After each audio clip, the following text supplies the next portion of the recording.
अच्छा देखो आज क्वेश्चन करेंगे केमिकल काइनेटिक्स। तो प्रीवियस क्लास में बताया था आर्हेनियस इक्वेशन। आर्हेनियस इक्वेशन क्या था? K1 K equal to log 10 base K equal to minus EA by 2.303 R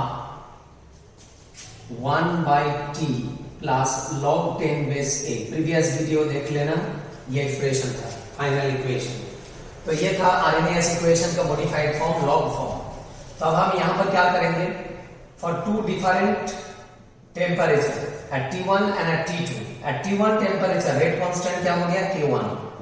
ये एक्सप्रेशन हो जाएगा minus EA by 2.303 R 1 by T1 plus log 10 base A। बाकी सब कांस्टेंट है, सेम रहेगा। Activation energy, universal constant, frequency factor, ये सब क्या रहेगा? कांस्टेंट। टेम्परेचर चेंज होगा तो क्या चेंज होगा? K, क्योंकि आर्हेनियस इक्वेशन क्या था? K is equal to A e to the power minus EA by RT। और हम बताए थे यहाँ पर वेरिएबल क्वांटिटी कौन है? K प्रोपोर्शनल टू क्या बताए थे? T। For every 10 degree rise in temperature rate constant becomes double.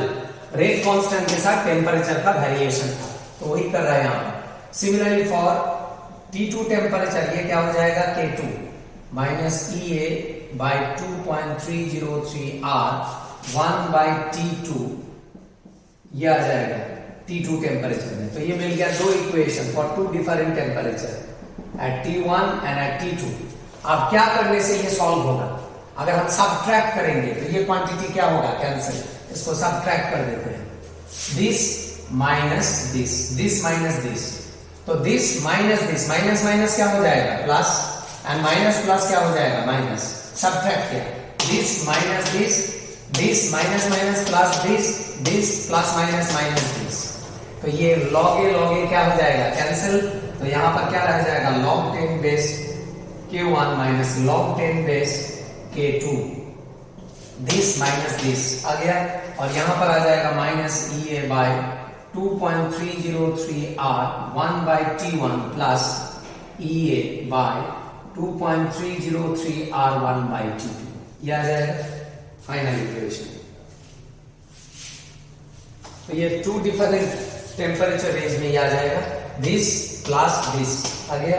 फिर सेम क्वांटिटी दोनों में जो है उसको कॉमन ले लेते हैं। कॉमन ले लेने से क्या आ जाएगा? 1 by T2 minus 1 by T1, ये आ जाएगा 1 by T2 minus 1 by T1 आ गया अंदर। और ये log m minus log n क्या हो जाएगा? log m by n। ये फॉर्मूला मैथ्स में है, log m minus log n। तो ये जो फाइनल इक्वेशन आया ये किसके लिए है? फॉर टू डिफरेंट टेम्परेचर है। ये भी आर्हेनियस इक्वेशन है, सब आर्हेनियस इक्वेशन। ये भी क्या था? आर्हेनियस इक्वेशन, आर्हेनियस इक्वेशन, सब आर्हेनियस इक्वेशन है। ये एट वन टेम्परेचर वैल्यू, और ये क्या है? टू डिफरेंट टेम्परेचर रेंज में आर्हेनियस इक्वेशन। और इसको देख के और एक एक्सप्रेशन लिख सकते हैं, वो क्या है? ln K1 by K2। ln का मतलब क्या बताए थे? E base. अगर ये 10 बेस को E बेस करेंगे तो ये क्या हो जाएगा? EA by R 1 by T2 minus 1 by T1, ये आ जाएगा। मतलब 2.3 क्या हो जाएगा? वैनिश हो जाएगा। ये भी क्या है? आर्हेनियस इक्वेशन है। आर्हेनियस, सब आर्हेनियस इक्वेशन है। ये 10 बेस में, ये E बेस में। अब इसको देख के सॉल्व करो। Question number 5। Question number 5 page number 61। Page number 61 question number 5। Option क्या होगा? देख के पता चल रहा ऑप्शन क्या होगा? ऑप्शन होगा डी। ऑप्शन डी में देखो ये वाला एक्सप्रेशन है ये, तो ये आते रहता है। तो जो भी है क्वेश्चन नंबर 5 का ऑप्शन क्या हो गया? D, ln K1 by K2 EA by R 1 by T2 minus 1 by T1 हो गया। सिमिलरली यहां पर सॉल्व करना है question number 24, page number 62, question number 24। Question number 24, question को पढ़ो, देखो क्या लिखा है। क्वेश्चन में क्या है? The rate of reaction doubles when its temperature changes from 300 to 310 Kelvin. Activation energy of such reaction will be. Activation energy निकालना है। टेम्परेचर का दो वैल्यू दिया है, और क्या लिखा है, रेट क्या हो गया, डबल हो गया। ये तो पहले बताए थे, अगर टेम्परेचर 10 डिग्री राइज होगा तो रेट या रेट कांस्टेंट क्या होगा, डबल होगा। T1 क्या दिया है 300 केल्विन, T2 क्या दिया है 310 केल्विन। बताओ कितना डिग्री राइज, 10 डिग्री राइज है कि नहीं है। 300 से 310 कितना डिग्री राइज, 10 डिग्री राइज। तो इसमें रेट कांस्टेंट या रेट क्या हो जाएगा, डबल। Q1 से K2 ये क्या हो जाएगा, डबल हो जाएगा, डबल। अच्छा डबल होने का मतलब क्या है, अगर ये 3 है तो ये क्या हो जाएगा, 6 हो जाएगा। अरे 3 का तो डबल है ना 6। अब बताइए दोनों को इक्वेट करेंगे तो क्या होगा, 3 इक्वल टू 6 कब होगा, जब इसके साथ क्या मल्टीप्लाई करेंगे, 2। मतलब पता चल गया 2 इंटू K1 इक्वल टू क्या होगा, K2। ये हो गया K1 और K2 का रिलेशन। तो यहां से K1 बाई K2 क्या आ जाएगा, 1/2। ये हो गया K1 बाई K2 का रिलेशन। अब हम लोग क्या जानते हैं, वी नो दो टेम्परेचर रेंज में क्या होता है, Arrhenius equation log 10 base Q1 by K2 is equal to EA by 2.303 R 1 by T2 minus 1 by T1। ये था रिलेशन, ये वाला रिलेशन इसको लिखा है। बस अब यहां पर वैल्यू पुट कर देना। अब यहां पर वैल्यू पुट कर देते हैं। Q1 by K2 का वैल्यू क्या है, Q1 by K2 का वैल्यू निकाल के रखा है 1/2। 1/2 मतलब क्या है, 2 इनवर्स। 2 इनवर्स वैल्यू पुट किया, EA by 2.303। R का वैल्यू क्या है, जूल में 8.314। ये जूल में वैल्यू पुट किया, तो एक्टिवेशन एनर्जी किस में आएगा, जूल में आएगा। 1 by T2, T2 का वैल्यू क्या है 310, T1 का वैल्यू क्या है 300। बस ये हो गया गिवन वैल्यू, जो वैल्यू है सब पुट किया है यहाँ पर। बस यहां से निकल जाएगा EA। अच्छा इसको सॉल्व करने से क्या होगा, माइनस लॉग 10/2। ये पावर में क्या है, -1 साइड में आ गया, इक्वल टू EA बाय, इसको अप्रोक्सीमेटली क्या लिख सकते हैं 2.3 राउंड ऑफ करके, और इसको राउंड ऑफ करेंगे तो क्या होगा 8.3 अप्रोक्सीमेटली। ऐसा क्यों किया, कैलकुलेशन सिंपल होगा। और इसको सॉल्व करने से क्या आएगा, 310 इंटू 300, तो ऊपर में हो जाएगा 300 माइनस 310, ये आ जाएगा। फिर log 2 का वैल्यू क्या है 0.301, अप्रोक्सीमेटली क्या है 0.3 राउंड ऑफ करके, तो जो भी है EA बाय 2.3 इंटू 8.3, और ऊपर में क्या होगा -10 डिवाइडेड बाय 310 इंटू 300, ये आएगा। अब दोनों साइड से माइनस माइनस क्या हो जाएगा, कैंसिल। तो EA का वैल्यू क्या आ जाएगा 0.3 into 2.3 into 8.3 into 310 into 300 divided by क्या है 10। ये हो गया EA का वैल्यू। और ये वैल्यू किस में आएगा, ये वैल्यू आएगा जूल में, जूल, क्योंकि जूल में पुट किया था 8.314। जो भी है इसको सॉल्व करना, जो वैल्यू आएगा वही होगा आंसर, एक्टिवेशन एनर्जी। अच्छा सब वैल्यू किलो जूल में है, जो वैल्यू आएगा यहां पर सॉल्व करके उसको फार्मूला 1000 से डिवाइड करना। 1000 से डिवाइड करने से क्या हो जाएगा, वो किलो जूल, किलो जूल में आंसर आएगा। जो भी है ऐसा ही। और एक क्वेश्चन है सिमिलर क्वेश्चन, ये हो गया क्वेश्चन नंबर 24। अब देखो question number 1, question number 1 page number 60, एकदम सेम, सिर्फ वैल्यू अलग है, एकदम सेम क्वेश्चन। देखो क्वेश्चन में क्या दिया है, दो टेम्परेचर वैल्यू है। क्या दिया है टेम्परेचर, एक दिया है 20 डिग्री सेल्सियस और एक 35, तो T1 और T2 का वैल्यू दिया है। तो 20 का मतलब क्या है, 20 डिग्री मतलब 273 ऐड होगा, तो ये हो जाएगा 293 केल्विन। और T2 क्या दिया है 35 डिग्री सेल्सियस, मतलब 273 ऐड करके क्या हो जाएगा 8 10 308 केल्विन। और रेट क्या हो गया, डबल हो गया, मतलब ये वाला एक्सप्रेशन सेम ही रहेगा, K1 by K2 2 इनवर्स। बस अब ये सब वैल्यू यहां पर पुट कर देना है, Q1 by K2 2 इनवर्स होगा, ये सेम रहेगा, सिर्फ यहां पर टेम्परेचर चेंज होगा। टेम्परेचर फाइनल टेम्परेचर क्या है 308, इनिशियल टेम्परेचर क्या है 293। बस इसको सॉल्व करना है, 308 293, उसके बाद यहां पर ऊपर में क्या हो जाएगा 293 माइनस 308। फिर क्या होगा, ये सॉल्व करना है, सॉल्व करके ये सेम ही रहेगा, सिर्फ यहां पर चेंज होगा 308 इंटू 293। फिर इसको सब्ट्रैक्ट करके क्या आएगा 15। 15 डिग्री डिफरेंस है यहाँ पर, देखो सब्ट्रैक्ट करो 15 आएगा, फिर माइनस माइनस कैंसिल, फिर एक्टिवेशन एनर्जी ये जितना क्वांटिटी है सबके एक तरफ करने से क्या आएगा, यहाँ पर आ जाएगा 308, यहाँ पर आ जाएगा 29893, उसके बाद डिवाइडेड बाय क्या होगा 10, फिर इसको सॉल्व करना, फिर 1000 से डिवाइड करना, किलो जूल हो जाएगा।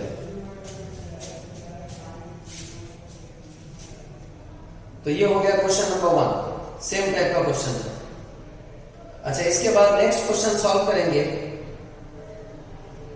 Question number 14, page number 61, page number 61, question number 14 देखो, 14, क्वेश्चन नंबर 14, 13 हो गया था, 14, क्वेश्चन नंबर 14 में क्या दिया है, the rate of first order reaction is 0.04 mole per liter per second at 10 second and 0.03 mole per liter per second at 20 second after the initiation of the reaction. The half life period of the reaction is, half life निकालना है। तो हम लोग क्या जानते हैं for first order reaction, for first order reaction हम लोग क्या जानते हैं, हम लोग जानते हैं rate constant K is equal to क्या होता है 2.303 by T log 10 base A by A minus X, ये है first order rate, first order reaction का रेट इक्वेशन।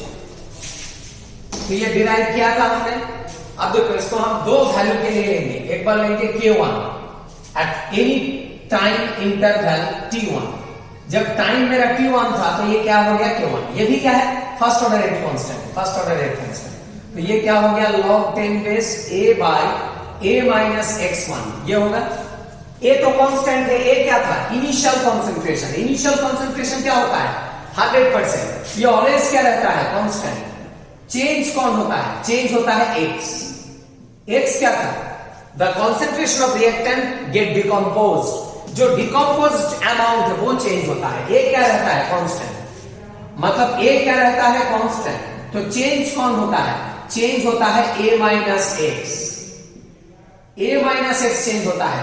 क्यों चेंज होता है, क्योंकि with the change of what, एक ही आदमी है जो यहां पर चेंज होता है, कौन है वो x, A तो कांस्टेंट है, कौन चेंज होता है x, तो x अगर चेंज होगा तो A माइनस x भी चेंज होगा। फॉर एग्जांपल जैसे A का वैल्यू क्या है 100, x क्या है ब्रेकिंग अमाउंट, आउट ऑफ 100 कितना ब्रेक हुआ 20, तो ये कितना हो जाएगा 80।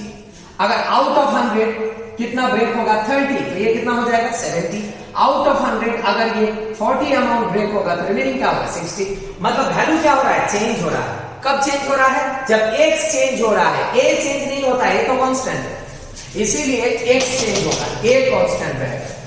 तो ये हो गया T1 टाइम इंटरवल। अगर T2 टाइम इंटरवल होगा तो क्या होगा, तब ये वैल्यू हो जाएगा log 10 base A by A minus x2। फिर ये दोनों को सॉल्व करना है, कैसे सब्ट्रैक्ट करना है। तो कांस्टेंट माइनस कांस्टेंट क्या होगा another constant, and this minus this, इसको सॉल्व करके जो एक्सप्रेशन है उसको हम डायरेक्ट लिखेंगे 2.303 by T2 minus T1 log 10 base क्या हो जाएगा A minus x1 by A minus x2, ये आ जाएगा वैल्यू। ये log A क्या हो जाएगा कैंसिल, क्योंकि सब्ट्रैक्ट कर रहा है, log A कैंसिल रहेगा A minus x1 A minus x2। तो ये आ जाएगा फाइनल इक्वेशन, और यही इक्वेशन यूज करना है। ये एक्सप्रेशन आपको एनसीईआरटी में नहीं मिलेगा, लेकिन इंपॉर्टेंट है, आते रहता है। तो जैसे यहां पर यूज करना है, वैल्यू का पुट करो, टाइम का वैल्यू क्या दिया है देखो, T1 कितना दिया है 20 सेकेंड, T1 क्या दिया है 10 सेकेंड, सॉरी T1 दिया है 10 सेकेंड, T2 दिया है 20 सेकेंड, और ये रिमेनिंग अमाउंट का वैल्यू क्या दिया है A minus x1 A minus x2, जो रेट है आप लोगों को पता ही है, rate is directly proportional to क्या है concentration of reactant at any time t, any time t। तो आफ्टर सम टाइम इसका concentration A minus x1, तो ये क्या है इनिशियल रेट, और ये क्या है फाइनल रेट। इनिशियल रेट मतलब rate at T1, rate at T1, और ये क्या है रेट एट T2। तो T1 टाइम में रेट कितना था 0.04 और T2 टाइम में रेट कितना था 0.03। बस इसको सॉल्व करने से आंसर निकल जाएगा। क्या निकल जाएगा? रेट कांस्टेंट निकल जाएगा। तो क्या आ जाएगा सॉल्व करके? यहां से सॉल्व करके आ जाएगा k is equal to 2.303 divided by 10। 20 minus 10 10 log 10 base क्या हो जाएगा 4/3। यह आ जाएगा वैल्यू। ये डेसिमल पॉइंट को रिमूव करके आ जाएगा। फादर ये क्वांटिटी का वैल्यू कितना है? log 4/3 का वैल्यू क्या होगा? log m by n क्या होता है? log m minus log n। इसका वैल्यू 0.60 समथिंग और इसका वैल्यू 0.47 समथिंग। तो ये वैल्यू क्या हो जाएगा 0.60 0.47 सब्ट्रैक्ट करके आएगा 3 0.13 अप्रोक्सीमेटली ये वैल्यू आएगा 0.13। तो ये हो जाएगा 2.303 इंटू 0.13 डिवाइडेड बाय 10। ये आ जाएगा रेट कांस्टेंट का वैल्यू। रेट कांस्टेंट का वैल्यू। अब क्या निकालना है? Half life. तो हम लोग क्या जानते हैं? हम लोग जानते हैं for first order reaction half life क्या होता है? हाफ लाइफ होता है 2.303 into log 10 base 2 divided by k। ये होता है हाफ लाइफ का value for first order reaction. इसको सॉल्व करके कितना आया था? इसको सॉल्व करके आया था 0.693। याद करो था कि नहीं था 0.693। तो जो भी है नहीं समझ में आ रहा देख लेना प्रीवियस वीडियो। ये वैल्यू था, लेकिन हम ये वाला वैल्यू नहीं लेगा, ये वाला वैल्यू लेगा। क्यों लेगा? सॉल्व करना इजी होगा। k का वैल्यू क्या है? नोट है ये वाला वैल्यू यहां पुट करेगा 2.303 इंटू 0.13 डिवाइडेड बाय क्या है 10। ये हो गया मेरा k का वैल्यू और ऊपर में क्या है 2.303 इंटू क्या है log 2। ऐसा क्यों लिया? ये वाला एक्सप्रेशन 2.3 क्या हो जाएगा? कैंसिल। तो ये क्या हो जाएगा? ऊपर में क्या है ये 10 चला जाएगा और log 2 का वैल्यू क्या होता है 0.3 डिवाइडेड बाय नीचे 0.13। तो ये वैल्यू होगा 3/0.13। फिर इसको सॉल्व करने से आएगा 300/13। तो ये क्या आ जाएगा 23 पॉइंट समथिंग अप्रोक्सीमेटली 24। ये मेरा अप्रोक्सीमेट वैल्यू था। ऑप्शन क्या होगा पता चल गया? ऑप्शन होगा डी। ऑप्शन होगा डी। नेक्स्ट देखो question number 16। Question number 16 page number 61।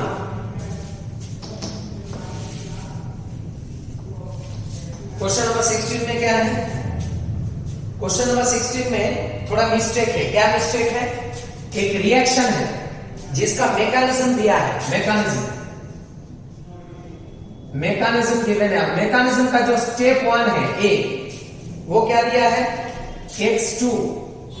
Arrow दिया है, वो एरो नहीं होगा, रिवर्सिबल साइन होगा x प्लस x। ये रिवर्सिबल साइन होगा। क्वेश्चन में मिस्टेक है, उसको ठीक करना है आपको। ये एक स्टेप है जो दिया है। सेकेंड क्या दिया है बी में क्या दिया है? बी में दिया है x प्लस y2 xy और ब्रैकेट के अंदर दिया है स्लो और इसका ब्रैकेट के अंदर दिया है फास्ट। और थर्ड स्टेप में क्या है? थर्ड स्टेप में है x plus y arrow xy fast. ये 3 स्टेप दिया है। तो याद रखना जितना भी स्टेप दे, कौन सा स्टेप इंपॉर्टेंट होता है? जो स्लो स्टेप है वो इंपॉर्टेंट, और वो स्टेप इंपॉर्टेंट जिसमें इक्विलिब्रियम साइन होगा। वो इक्विलिब्रियम साइन होने से इंपॉर्टेंट और स्लो जहां लिखा रहेगा वो होगा इंपॉर्टेंट, और जहां पर इक्विलिब्रियम नहीं होगा, स्लो नहीं होगा, वो स्टेप इंपॉर्टेंट नहीं है। ये स्टेप से मुझे कोई लेना देना नहीं। ये दोनों स्टेप से मेरा ऑर्डर निकल जाएगा। देखो कैसे, ये स्लो है और स्लो स्टेप क्या होता है? Slow step is the rate determining step. याद रखो, ये पहले भी बताए थे। स्लो स्टेप में रेट डिटरमाइन होता है। क्या है? रेट डिटरमाइनिंग स्टेप में क्या निकालते हैं? Rate law. और रेट लॉ क्या है? Rate is directly proportional to क्या होता है? Concentration of what? Concentration of reactant involve in the slow step. Rate law निकल गया मेरा। Rate is directly proportional to concentration of reactant, और प्रोपोर्शनल के हटाएंगे तो क्या आ जाएगा, एक कांस्टेंट आ जाएगा, रेट कांस्टेंट। अब ये पावर में क्या है यहां पर 1, और इसका पावर में क्या है 1, 1 1 ले लिया। स्लो स्टेप में जितना रिएक्टेंट होगा वही लेना है आपको रेट में, लेकिन ये मेरा फाइनल ऑर्डर नहीं है। फाइनल ऑर्डर के लिए अब इसमें क्या करना है, ये इक्विलिब्रियम प्रोसेस से इक्विलिब्रियम कांस्टेंट निकालना है। ये क्या है, इक्विलिब्रियम, और जहां पर इक्विलिब्रियम साइन होगा वहां से क्या आएगा, कैपिटल T आएगा, जो क्या है इक्विलिब्रियम कांस्टेंट। इक्विलिब्रियम कांस्टेंट का क्या डेफिनेशन बताए थे, concentration of product, concentration of product this into this divided by concentration of reactant. तो ऊपर में क्या हो जाएगा, x का स्क्वायर डिवाइडेड बाय x2, ये हो गया इक्विलिब्रियम कांस्टेंट। फिर यहां से हम क्या निकाल सकते हैं, x का square is equal to equilibrium constant into concentration of x2, होगा कि नहीं होगा, यहां से निकाल लिया ना, ये इसका वैल्यू निकाल लिया, ये वाला क्वांटिटी इधर आ गया, इधर आएगा तो इसके साथ मल्टीप्लाई होगा नहीं होगा, तो यहां से कंसंट्रेशन ऑफ x क्या आ जाएगा, equilibrium constant x2 to the power क्या होगा हाफ, टू द पावर क्या होगा हाफ। ये स्क्वायर को हटा दिया तो दोनों का स्क्वायर रूट आ गया, तो ये निकल गया मेरा x का वैल्यू। अब यही x का वैल्यू यहां पर पुट करते हैं, देखो ये है मेरा रेट, स्लो स्टेप का रेट, तो इसमें क्या है, ये रेट कांस्टेंट, और x का वैल्यू अभी पता चल गया, x का वैल्यू। अब ये x को हम रिप्लेस करेंगे। अब आप बोलेंगे सर क्यों रिप्लेस कर रहा है x, कारण क्या है, एक्चुअल रिएक्शन क्या है, देखो एक्चुअल जो सबसे पहले दिया है, एक्चुअल रिएक्शन क्या दिया है, एक्चुअल रिएक्शन दिया है x2 plus y2 2xy। Question को चेक करो एक बार, ये है एक्चुअल रिएक्शन, है कि नहीं है, देखो अरे ये है ना एक्चुअल रिएक्शन, तो बताओ ना एक्चुअल रिएक्टेंट कौन है, अरे एक्चुअल रिएक्टेंट x2 है, ये x2 है कि x है, x रिएक्टेंट नहीं है, x यहां पर इंटरमीडिएट है, तो x को नहीं रखना है, x को हटाना है, क्या लाना है यहां x2 लाना है, और वही ला रहा है, वो कोई x2 है कि नहीं, x को रिप्लेस करके क्या लाना है, x2 लाना है, वही काम कर रहा है। तो क्या आ जाएगा, x को रिप्लेस करके आ जाएगा equilibrium constant to the power half into x2 to the power half, बस आ गया मेरा x2, x को रिप्लेस करके x2 आ गया, x2, और y2 जैसा है वैसा रहेगा। तो मेरा जो एक्चुअल रिएक्टेंट है वो आ गया मेरा x2 एंड y2, पहले x था, x को हटा के x2, बस अब कांस्टेंट इनटू कांस्टेंट क्या हो जाएगा, another constant k prime, concentration of x2 to the power half y2 to the power 1, ये हो गया मेरा रेट। तो बताओ ऑर्डर क्या निकल गया, ओवरऑल ऑर्डर, ओवरऑल ऑर्डर क्या निकल गया, क्या था ऑर्डर का definition, sum of the stoichiometry of the reactant concentration terms, half plus यहां पर क्या है 1, तो 0.5 प्लस 1 दैट इज 1.5, ये निकल गया आंसर। ऑप्शन क्या होगा, ऑप्शन होगा डी। और हम बताए थे ऑर्डर होल नंबर भी हो सकता है, फ्रैक्शन भी हो सकता है, नेगेटिव भी हो सकता है, पॉजिटिव भी हो सकता है, सब बताए थे हम, order can change with the change of mechanism. तो ऑप्शन क्या हो गया डी। इसके बाद और एक क्वेश्चन है, question number 21, question number 21 page number 62, क्या लिखा है, अगर रिएक्टेंट कॉन्सेंट्रेशन चेंज करेंगे तो कौन सा क्वांटिटी है जो चेंज होगा, rate is directly proportional to reactant concentration, reactant concentration ये तो पता ही है, रिएक्टेंट कॉन्सेंट्रेशन बढ़ेगा तो प्रोडक्ट का फॉर्मेशन बढ़ेगा, मतलब रेट बढ़ेगा, रिएक्शन फॉरवर्ड में जाएगा। अब कौन सा क्वांटिटी है जो बढ़ेगा अगर रिएक्टेंट कॉन्सेंट्रेशन बढ़ाएंगे, वही पूछा है। तो मुझे एक चीज बताओ, ये है रिएक्टेंट पार्टिकल, बताओ ये रिएक्टेंट पार्टिकल और ये रिएक्टेंट पार्टिकल, मुझे बताओ रिएक्टेंट पार्टिकल बढ़ाने से क्या बढ़ेगा, एक्टिवेशन एनर्जी बढ़ेगा, कि एंथैल्पी ऑफ रिएक्शन बढ़ेगा, क्या बढ़ेगा, नंबर ऑफ रिएक्टेंट पार्टिकल, यहां पर क्या है मिनिमम रिएक्टेंट, यहां पर क्या है maximum reactant, minimum reactant, maximum reactant molecule. तो बताओ जहां पर रिएक्टेंट मॉलिक्यूल ज्यादा होगा वहां पर क्या होगा, यहां पर क्या होगा कॉलिजन ज्यादा होगा, कॉलिजन, कॉलिजन मतलब फ्रिक्शन, क्या होगा, मैक्सिमम होगा, और यहां पर क्या होगा, मिनिमम। कॉलिजन का मतलब पता है ना, मॉलिक्यूल जब इंटरैक्ट करता है उसको क्या बोलते हैं, कॉलिजन, कोलाइड करना। और कोलाइड करेगा तभी प्रोडक्ट मिलेगा, चुपचाप बैठने से प्रोडक्ट नहीं मिलेगा, कोलाइड करना है, इंटरैक्ट करना है। तो यहाँ कॉलिजन क्या होगा, मिनिमम, यहाँ कॉलिजन क्या होगा, मैक्सिमम। मतलब कौन सा क्वांटिटी यहां पर चेंज होगा, ऑप्शन क्या होगा, D, collision frequency. Collision frequency answer होगा, कॉलिजन फ्रीक्वेंसी चेंज होगा अगर रिएक्टेंट कंसंट्रेशन बढ़ाएगा। एक्टिवेशन एनर्जी चेंज नहीं होगा, क्योंकि activation energy for a particular reaction क्या रहता है, कांस्टेंट। रिएक्टेंट हम चेंज नहीं किया है, अरे रिएक्टेंट हम सेम लिया, यहाँ रिएक्टेंट मेरा हाइड्रोजन, तो यहाँ भी रिएक्टेंट क्या है, हाइड्रोजन। रिएक्टेंट मेरा सेम है, सिर्फ नंबर अलग है, यहाँ कम हाइड्रोजन, यहाँ पर ज्यादा हाइड्रोजन, तो टाइप ऑफ रिएक्टेंट सेम, तो एक्टिवेशन एनर्जी भी सेम रहेगा। हाइड्रोजन को एक्टिवेट करने के लिए जितना एनर्जी चाहिए, यहां पर भी कौन है बताओ ना, ऑक्सीजन के हाइड्रोजन सेम आदमी है कि नहीं है, इसको एक्टिवेट करने के लिए जितना एनर्जी चाहिए, इसको एक्टिवेट करने के लिए उतना ही एनर्जी चाहिए, सेम एक्टिवेशन एनर्जी। तो एक्टिवेशन एनर्जी यहां पर चेंज नहीं होगा, क्या चेंज होगा, कॉलिजन फ्रीक्वेंसी।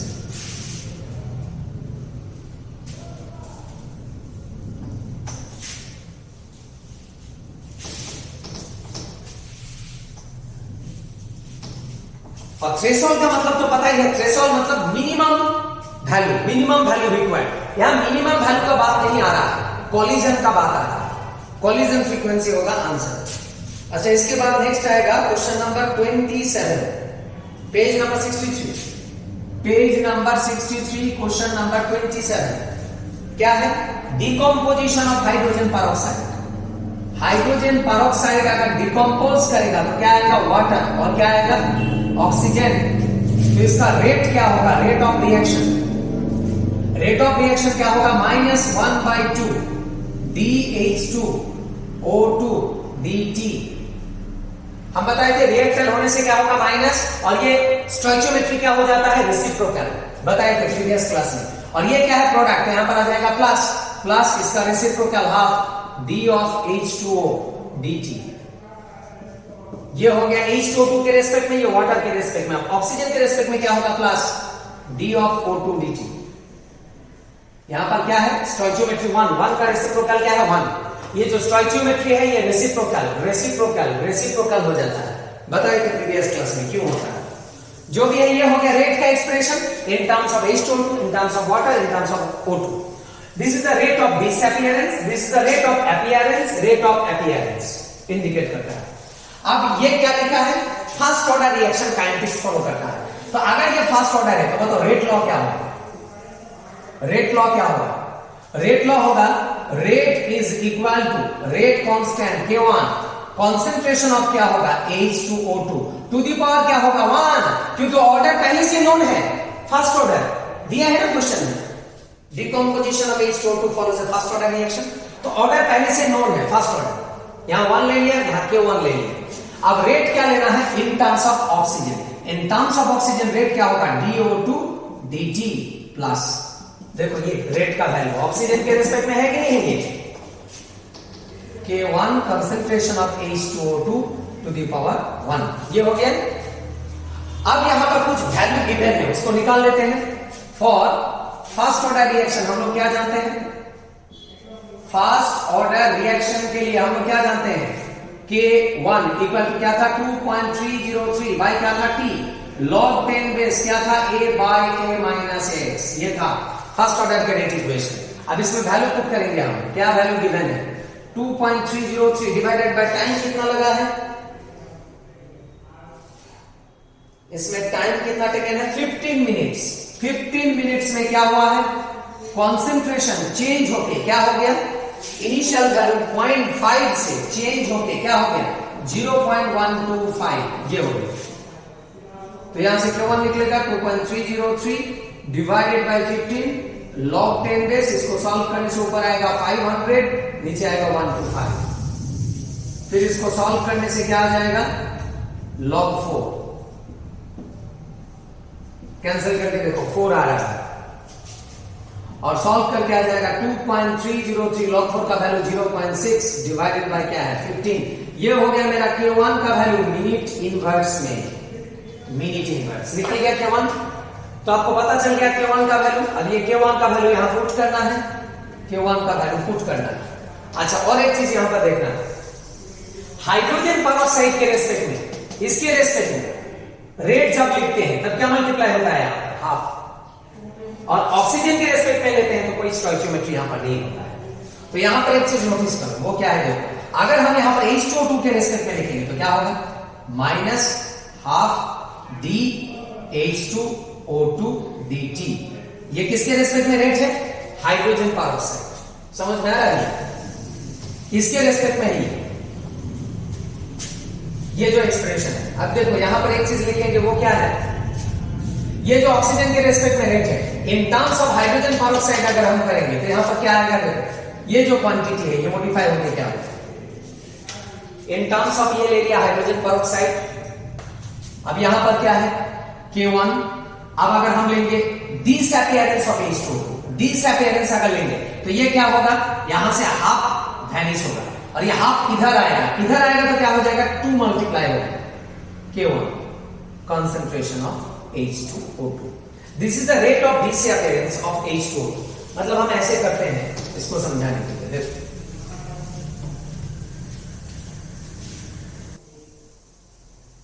अब देखो क्या करना है यहां पर करना है, क्वेश्चन में क्या दिया है लास्ट में? When the concentration of H2O2 reaches 0.05 molar the rate of formation of O2।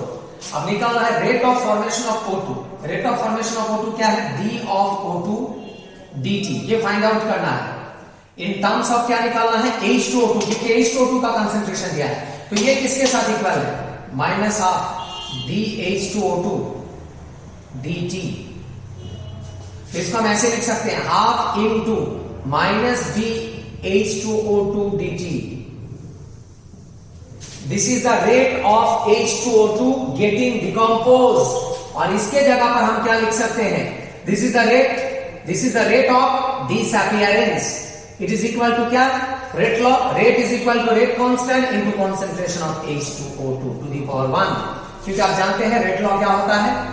Rate law होता है rate is equal to rate constant concentration of reactant. Reactant कौन है यहां पर? H2O2 है नहीं है? यही है रेट लॉ। तो ये क्या है? Rate of disappearance. इसके जगह पर क्या लिखा? Rate constant into concentration of H2O2। और इसका रेट कांस्टेंट क्या है? K1, क्योंकि पहले ही मान लिया था ये फर्स्ट ऑर्डर रिएक्शन है। जो भी है यहां पर वैल्यू पुट करना है, हाफ इनटू K1 का वैल्यू निकाल के रखा है, ये है 2.303 into 0.6 divided by 15 into H2O2 का कंसंट्रेशन क्या दिया है? 0.05। बस इसको सॉल्व करना है। इसको सॉल्व करना, देखना ऑप्शन आ जाएगा B, 6.93 into 10 to the power minus 4। यह आ जाएगा वैल्यू मोल पर मिनट। ऑप्शन क्या होगा? बी। बस इसके बाद नेक्स्ट बताएंगे क्वेश्चन नंबर 28। क्वेश्चन नंबर 28 में जाएंगे। तो क्वेश्चन नंबर 28 में क्या है? क्वेश्चन नंबर 28 में है, at 518 degree Celsius the rate of decomposition of a sample of gaseous acetaldehyde initially at a pressure of 363 torr was 1 torr per second when 5% had reacted and 0.5 torr per second when 33% had reacted. The order of the reaction is। तो हम लोग क्या जानते हैं? Rate is equal to rate constant into concentration of क्या होता है? Reactant. ये होता है रेट लॉ। मतलब हम इसको ऐसे लिख सकते हैं, R1 इज इक्वल टू क्या होगा? K1। और ये रिएक्टेंट का जो कंसंट्रेशन है at any time t, after some time t, A minus x1। And जब रेट होगा R2, ये क्या होगा? K2A minus x2। K2 नहीं, सॉरी, रेट कांस्टेंट तो सेम ही रहेगा, रिएक्शन तो सेम ही है ना। तो जो भी है ये इनिशियल रेट, मतलब rate at a certain time, ये क्या है? रेट, ये suppose rate at T1 time, तो ये क्या है? Rate at T2 time. समझ में आ रहा है? दो अलग अलग टाइम इंटरवल में। अब क्या है, ये दोनों का अगर हम रेशियो करेंगे तो क्या होगा? R1 by R2 is equal to, अच्छा ऑर्डर ले लेते हैं। ऑर्डर क्या है? n। हम पहले बताए थे ऑर्डर क्या होता है? अननोन। ऑर्डर रिएक्शन देख के नहीं होता है, ऑर्डर अननोन। तो ऑर्डर क्या ले लिया n। ये कुछ भी हो सकता है, ऑर्डर कैसे पता चलेगा, एक्सपेरिमेंटल कंडीशन से। तो यहाँ पर पावर में क्या है n, पावर में क्या है n, ऑर्डर क्या है n। अब इसको रेशियो किया हम, तो ये क्या हो जाएगा a minus x1 by a minus x2 to the power क्या है n। तो क्या किया हमने, डिवाइड किया इक्वेशन 1 इक्वेशन 2, 1 डिवाइडेड बाय 2 किया हमने, 1 डिवाइडेड बाय 2, तो ये आ गया। अब इसमें क्या दिया है, वैल्यू दिया है, रेट का वैल्यू क्या दिया है रिस्पेक्टिवली, इनिशियल रेट क्या दिया है, इनिशियल रेट दिया है 1 टॉर पर सेकेंड, सेकेंड रेट क्या है 0.5 टॉर पर सेकेंड, और a माइनस x1 और a माइनस x2 क्या है, a क्या है बार बार बता रहा है 100% इनिशियल अमाउंट, और इनिशियली कितना परसेंट ब्रेक हुआ, रिएक्ट किया, a minus x1 out of 100 कितना रिएक्ट किया, रिएक्ट किया 5%, तो बताओ ये बचा कितना 95% मिल गया मुझे a माइनस x1 95, और a माइनस x2 क्या है, a minus x2, a always क्या है 100%, कितना रिएक्ट किया 33%, 33% रिएक्ट करेगा तो बचेगा कितना 67%, 67% टू दी पावर क्या है n। समझ में आया कि नहीं, देखो तो निकल गया a minus x1 a minus x2। अब इसको सॉल्व करो, देखो आएगा 1.414 something to the power n, और इसको सॉल्व करने से क्या आएगा 0.5 मतलब क्या है 5 बाई 10, 10 ऊपर जाएगा 2 आ जाएगा, इसको सॉल्व करके देखो 2 आएगा, तो ये आ जाएगा वैल्यू। अब आपको निकालना क्या है, ये n निकालना है ऑर्डर। तो मुझे एक चीज बताओ 1.4 का मतलब क्या है, √2 है कि नहीं है, ये सबको पता है √2 का वैल्यू क्या होता है 1.414, यही है √2, तो इसकी जगह पर √2 लिख सकते हैं हम, और 2 के जगह पर क्या लिख सकते हैं, 2 के जगह पर लिख सकते हैं √2 का स्क्वायर, √2 का स्क्वायर क्या है 2 है कि नहीं है। तो बताइए पावर अंदर का वैल्यू सेम, तो पावर भी क्या हो जाएगा सेम, दैट इज n का वैल्यू क्या होगा 2, निकल गया सेकेंड ऑर्डर, ऑप्शन क्या होगा ए, ऑर्डर निकल गया, क्या है ये ऑर्डर, सेकेंड ऑर्डर है ये, ऑर्डर निकल गया 2।